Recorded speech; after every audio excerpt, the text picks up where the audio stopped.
अब छोलिया हो या लोबिया, सफेद चने या काले चने, सब कुछ मजेदार बने। भीषण जंग के बीच इजरायली खुफिया एजेंसी मोसाद ने ईरान की नींद हराम कर दी है और बौखलाकर ईरान अब उसके एजेंट्स को ढूंढ कर ठिकाने लगाने में जुटा हुआ है।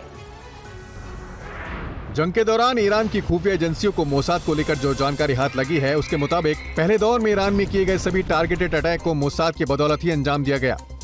नेतन्याहू को ऑर्डर मिलते ही ईरानी सेना के टॉप कमांडर और परमाणु वैज्ञानिकों को मार दिया गया। सैन्य अड्डों को भी भारी नुकसान पहुंचा।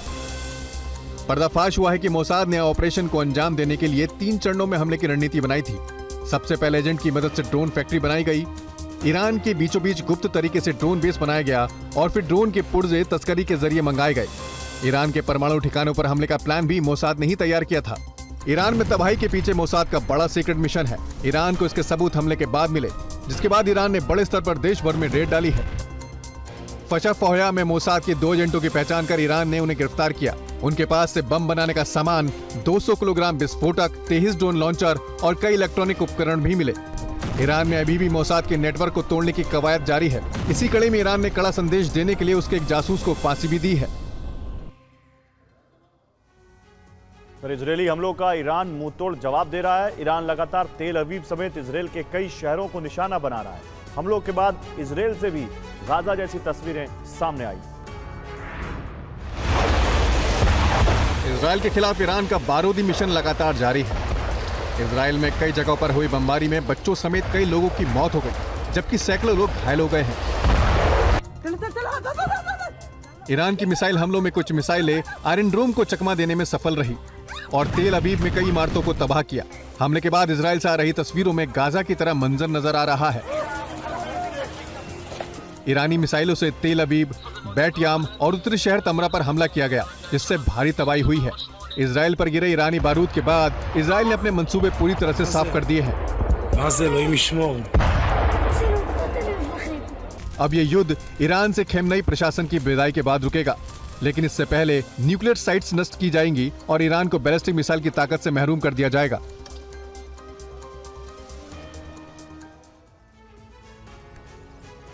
और इजरायली फोर्स ने ईरान के न्यूक्लियर साइट पर भी हमला किया है। हमले के बाद यहां भूकंप के झटके भी महसूस किए गए। ये रिपोर्ट देखिए।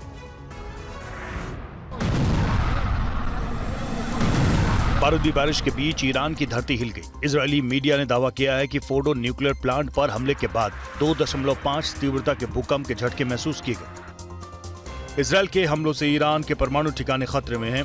बात फोर्डो न्यूक्लियर प्लांट पर अटैक की करे तो इजरायल के हमले से प्लांट का ऊपरी हिस्सा तबाह हो गया है। हमले के बाद भूकंप के झटके महसूस किए गए। बताया जा रहा है कि फोर्डो के सभी इलेक्ट्रिकल इंफ्रास्ट्रक्चर बर्बाद हो गए। इमरजेंसी बिजली जनरेटर भी तबाह हो गया है। हालांकि अंडरग्राउंड हिस्से पर असर नहीं पड़ा है। अगर बात परमाणु खतरे की करे तो प्लांट के सेंट्रीफ्यूज पर असर संभव है। ऐसा अंदेशा है कि प्लांट के अंदर रेडिएशन हो सकता है। हालांकि इस रेडिएशन को मैनेज किया जा सकता है। इस रेडिएशन का लोगों पर या पर्यावरण पर असर नहीं पड़ने की संभावना है।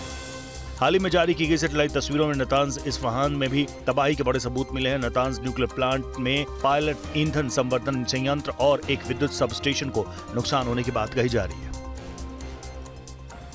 ईरान ने इजरायल में लंबी दूरी की मिसाइलों से हमला कर कोहराम मचा दिया है। यही वजह है कि उसके मिसाइल ठिकाने अब इजरायल के लिए अहम टारगेट बन गए हैं।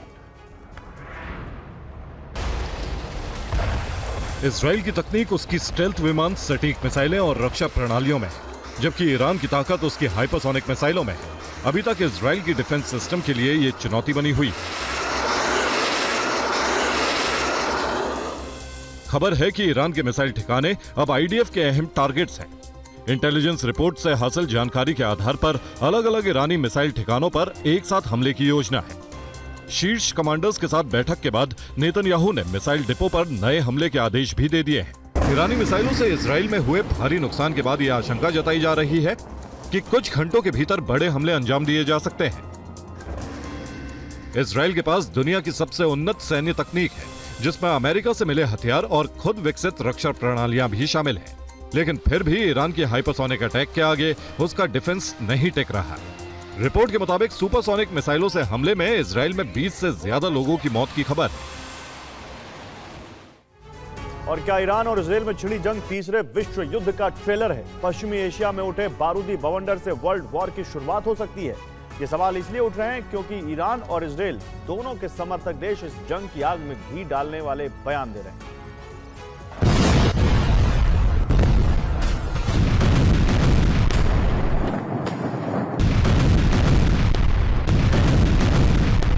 ईरान और इसराइल की जंग एक खतरनाक मोड़ पर पहुंच चुकी है। इस वक्त पूरा पश्चिम एशिया बारूद के ढेर पर बैठा है।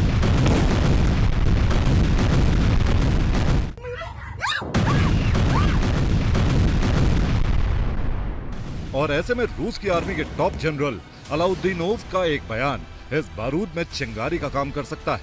अलाउद्दीनोव ने कहा कि ईरान पर इसराइल के हमलों के साथ ही तीसरा विश्व युद्ध शुरू हो चुका है। क्रेमलिन से 10 लाख सैनिकों को विश्व युद्ध के लिए तैयार करने की मांग है।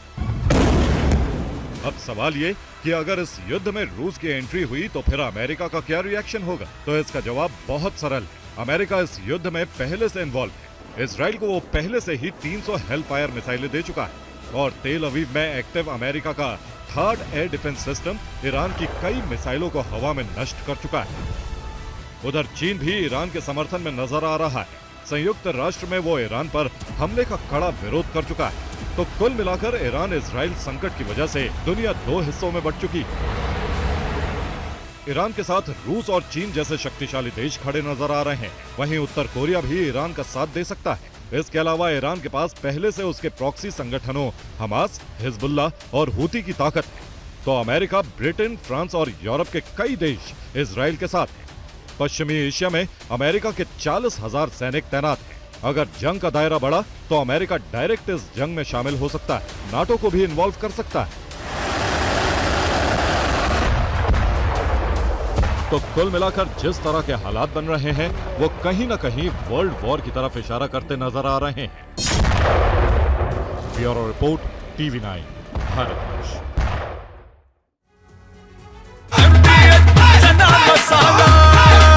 अब छोलिया हो या लोबिया, सफेद चने या काले चने, सबको मजेदार बने।